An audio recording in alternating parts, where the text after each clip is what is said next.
Hola, ¿cómo están? ¿Qué dicen? ¿Bien? Bueno, hoy vamos a darle continuidad a los temas que veníamos charlando de los modelos históricos de organización. Habíamos visto movimientos sociales y también habíamos visto fábricas recuperadas o cooperativas. Ahora la idea es que trabajemos un poco sobre otras dos ideas bien concretas que tienen que ver con los modos de organización de las organizaciones. ¿Sí? Y vamos a hablar de taller, del taller como unidad de producción, de la fábrica también como unidad de producción, de la política en términos a los modos de producción, de los cambios que tuvimos en la Argentina, y también de la escuela como una institución que de alguna manera normativiza lo que debería suceder en las organizaciones. ¿Ok?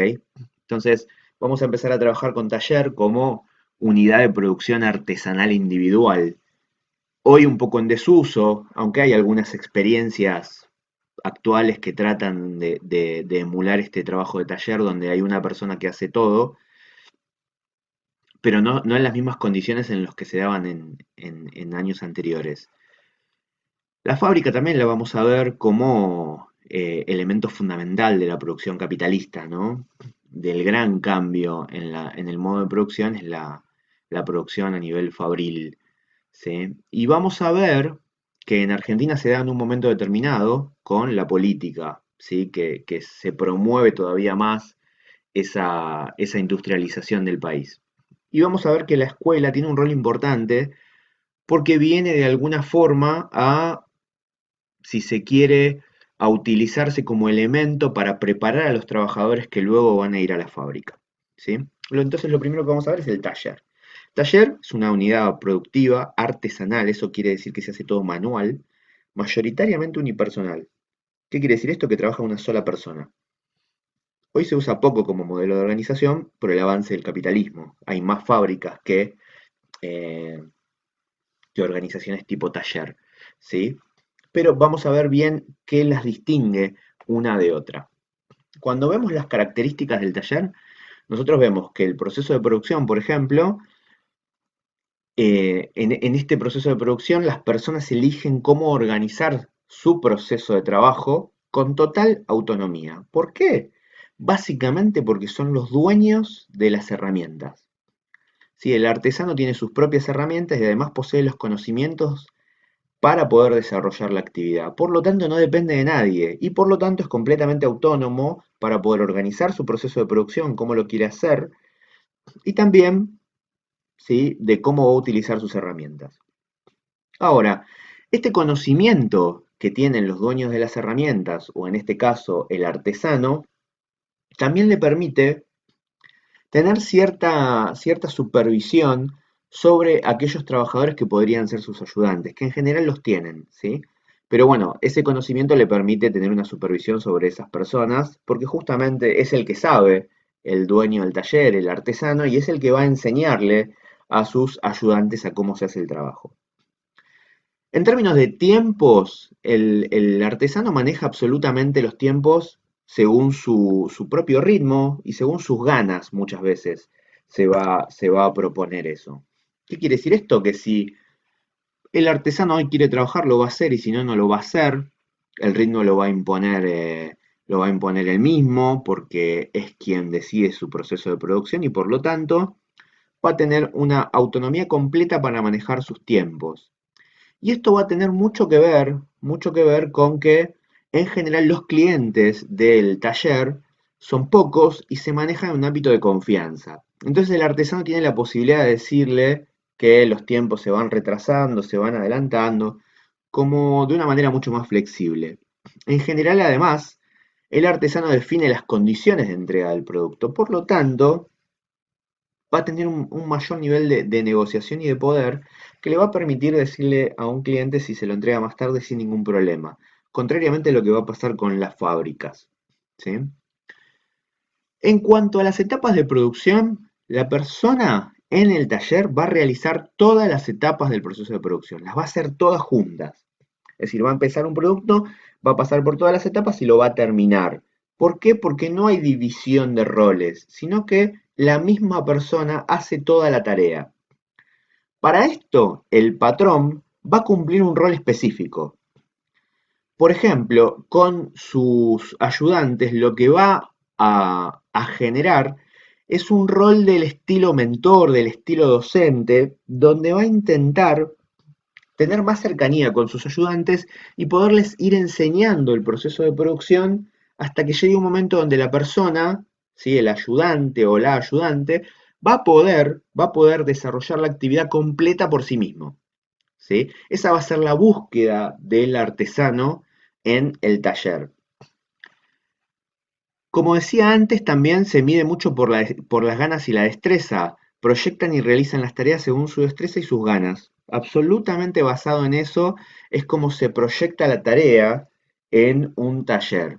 Basado en la destreza, por ejemplo, si la persona que realiza la tarea es muy diestro con lo que hace y lo maneja con mucha soltura, lo va a hacer más fácil y más rápido. Y además, si a todo esto el artesano está haciendo algo que le gusta mucho, lo va a hacer con más ganas y por lo tanto lo va a hacer mejor, más rápido, ¿sí? En menor tiempo. ¿Ok? Estas son las características esenciales que tiene un taller. En el libro de Maipue, Gestión Organizacional, en la parte que habla de fábrica y taller, vamos a ver que nos encontramos con unos casos que después en todo caso los retomaremos en algún otro video o en alguna clase presencial, pero esencialmente vamos a trabajar con estas ideas de cómo organizar la información. Pasamos a ver la fábrica. La fábrica es el modelo de producción capitalista por excelencia, es lo que viene a generar niveles de producción altos que permiten un desarrollo del capitalismo, ¿sí? A lo largo de por lo menos los últimos 100 años, podríamos decir que la fábrica fue el gran motor del crecimiento del capitalismo como ideología en el mundo. Entonces, si bien en la actualidad hay modelos evolucionados de fábrica, mantienen cierta esencia. ¿Por qué digo esto? Porque vamos a ver, cuando empecemos a ver las características, que la fábrica pareciera como súper estructurada, y en realidad hay modelos más evolucionados a lo largo de la historia. Hoy las fábricas no son lo mismo que lo que eran hace 30 años o hace 50 años. Eso ha cambiado. Eh, pero va a mantener cierta esencia de control que sí tienen las fábricas o que han tenido y siguen teniendo hoy. Veamos los mismos ítems. Vemos que el proceso de producción en la fábrica es definido por el capitalista, ¿sí? Lo define la persona que está al mando, el dueño de las herramientas, ¿sí? El dueño de los factores de producción, de las herramientas y las maquinarias, y es quien va a decidir cómo se va a hacer el proceso de producción. Es decir, ya no está en manos del trabajador, como en el taller, cómo se hace el proceso de producción, sino que va a venir implantado desde otro lado y te van a decir cómo tenés que hacer tu trabajo. Va a haber una supervisión mucho más estricta, se controla y supervisa a los trabajadores a través de cargos intermedios, supervisores, gerentes, etcétera, que van a de alguna manera controlar el trabajo de los trabajadores y van a provocar o van a gestionar de una manera mucho más estricta el trabajo de las personas. Los tiempos de producción son estrictos y están marcados por la cantidad de trabajo que se genera. Sí, pero hay un detalle importante acá. Ningún empresario quiere trabajadores que estén sin trabajar porque representan un costo para él. Por lo tanto, esencialmente lo que van a buscar es que los tiempos sean utilizados en trabajo. ¿Ok? ¿Eso qué quiere decir? Que si tengo menos trabajo, probablemente termine despidiendo trabajadores porque no los quiero tener sin ser productivos, ¿sí? Tristemente así es como se piensan las fábricas de estos tiempos. Después vemos que hay etapas de producción, contrariamente a lo que sucede en el taller donde cada trabajador hacía todo el proceso. En la fábrica no, en la fábrica las etapas de producción, cada operario tiene un rol específico y todas las etapas interactúan unas con otras como un engranaje. ¿Qué quiere decir eso? Yo hago un trabajo puntual y necesito hacerlo bien e interactuar con otros porque si yo hago mi parte mal, es muy probable que el área que sigue al trabajo que yo estoy haciendo, se vea de alguna manera perjudicado por mi retraso, por mi error, etcétera. Entonces hay un engranaje que funciona de forma articulada muy, muy fuertemente en las fábricas. El rol del patrón cambia drásticamente porque viene a tener un rol más directivo de control. La lógica imperante es un trabajador, esto que les decía antes, ¿no? La lógica imperante es un trabajador.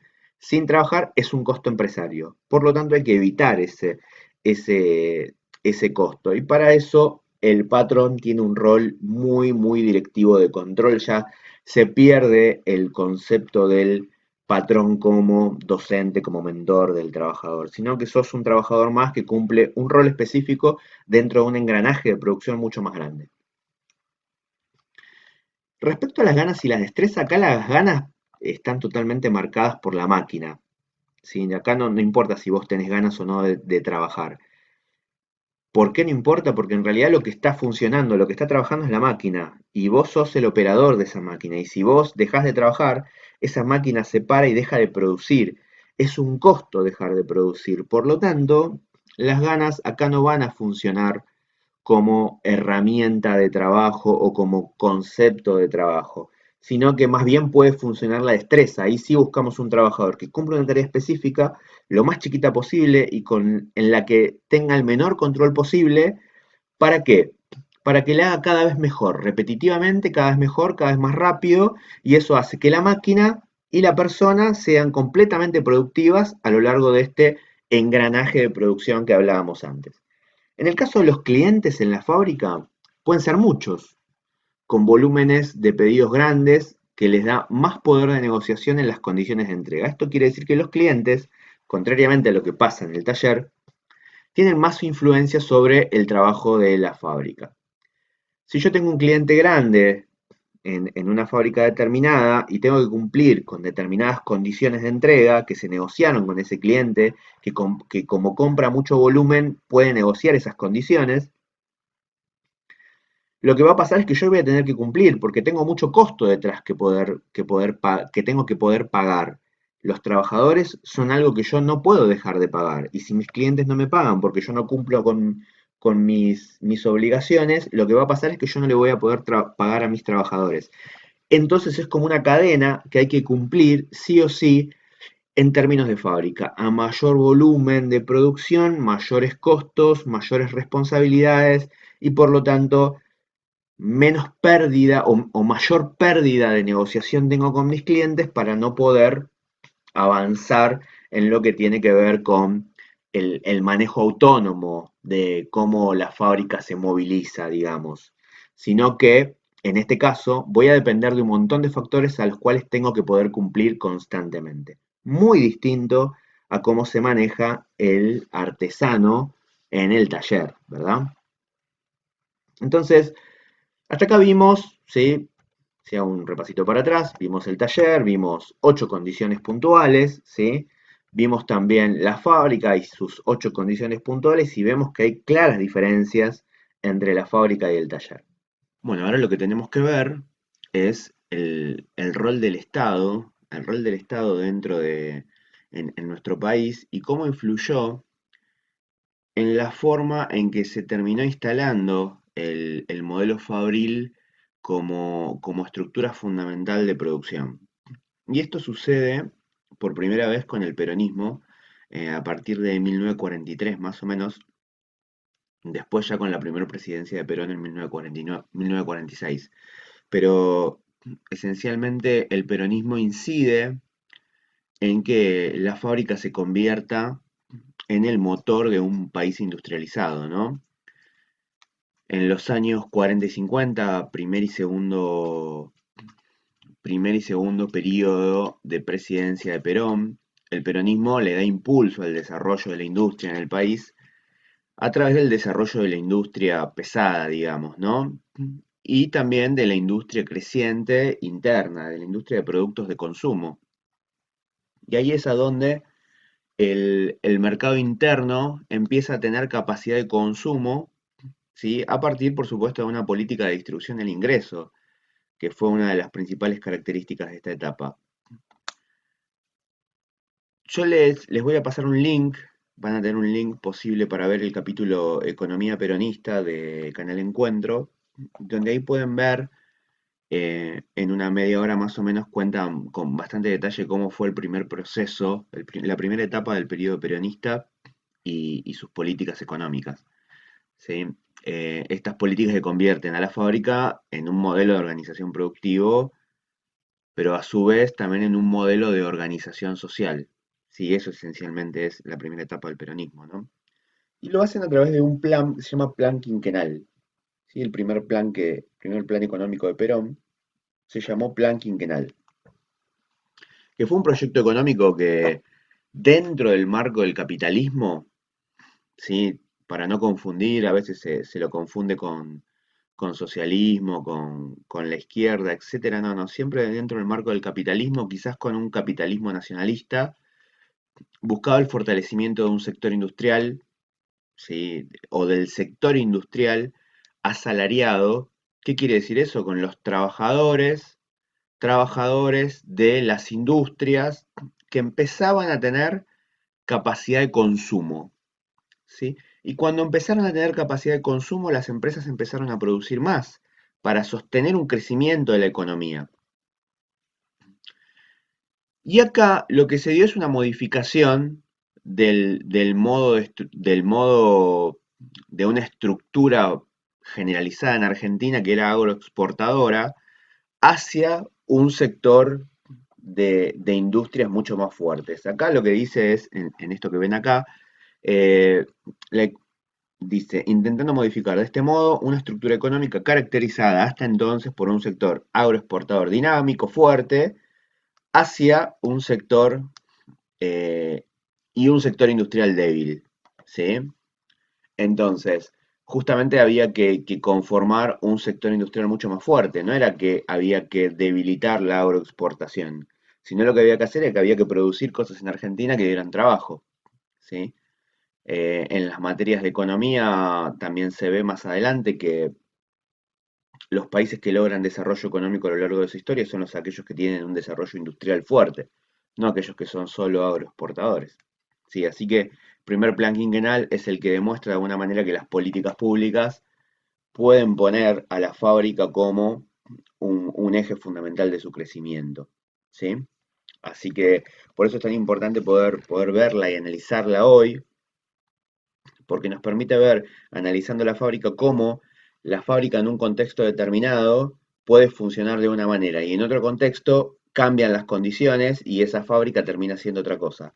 En el libro de gestión organizacional de Maipo van a encontrar un caso muy emblemático que se llama Una historia argentina. A ver, esperen.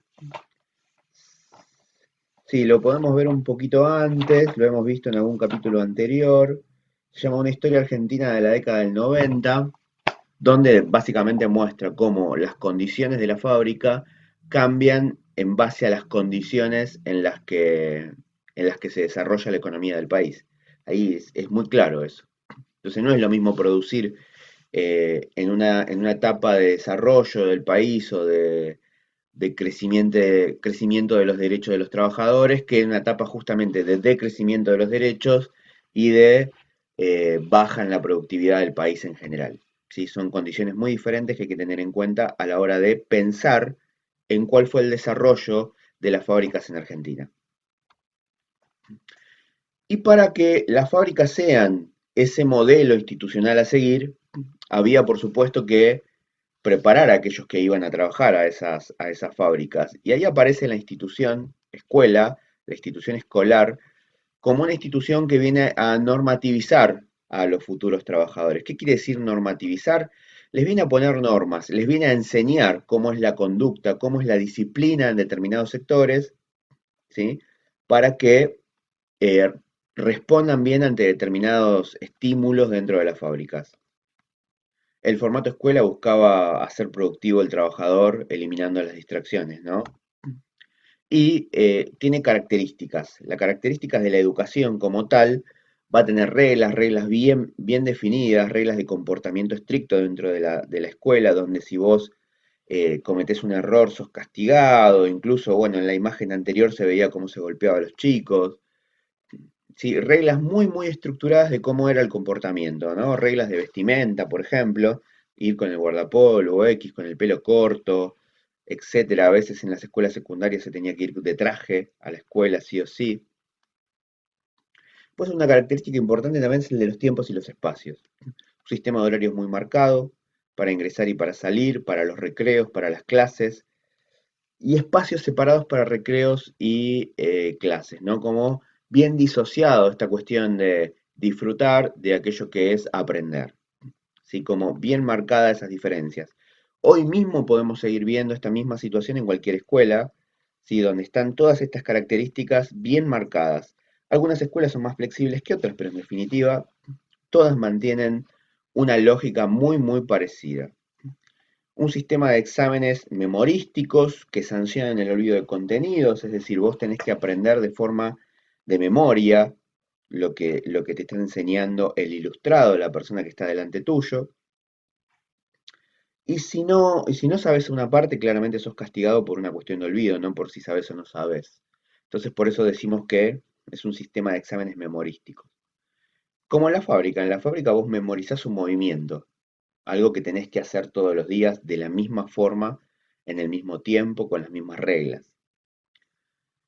Y los planes de estudios que tienen requisitos para pasar de año y que básicamente lo que hacen va a buscar homogeneizar el conocimiento, es decir, que todos enseñen lo mismo, que nadie se salga de la generalidad, sino que todas las escuelas y todos los docentes enseñen los mismos planes de estudio y de esa manera normativizar a los estudiantes, con un objetivo bien concreto: uniformizar las ideas, las voces y los cuerpos de los estudiantes. ¿Sí? Ese era el objetivo básico de esas escuelas. Hoy, más o menos en la misma idea, cambió mucho, por supuesto, esta idea de uniformizar las ideas. Hoy se permite más el diálogo con los alumnos y las alumnas, se permite más las voces de ellos con los centros de estudiantes, etcétera. Y los cuerpos de los estudiantes, hay todo, digo, en cualquier conversatorio de ESI uno puede encontrar discusiones sobre estas cosas que tienen que ver con cómo homogeneizamos el cuerpo de las personas como si todos fuésemos iguales. Bueno, en esa época sí se homogeneizaba y se buscaba, sí, uniformizar el formato de los estudiantes principalmente de los estudiantes y no tanto de las estudiantes porque era más para hombres, ¿no? Se preparaba al hombre como trabajador y no tanto a la mujer. Ahora, más allá de estas críticas que le podemos hacer al sistema educativo, también hay que entender que la institución escolar, ya sea tradicional o progresista, digo, aquella escuela progresista es aquella que intenta enseñar distinto a lo que sería la escuela tradicional, necesita generar condiciones para producir conocimiento. Y bueno, nunca, es difícil encontrar formas de condiciones, de generar condiciones que sean muy distintas a lo que hemos visto. Por ahora son pocas las escuelas que tienen una idea diferente, un formato diferente de cómo enseñar, ¿sí? Así que, bueno, espero que haya quedado claro este temita, taller, fábrica, política y escuela.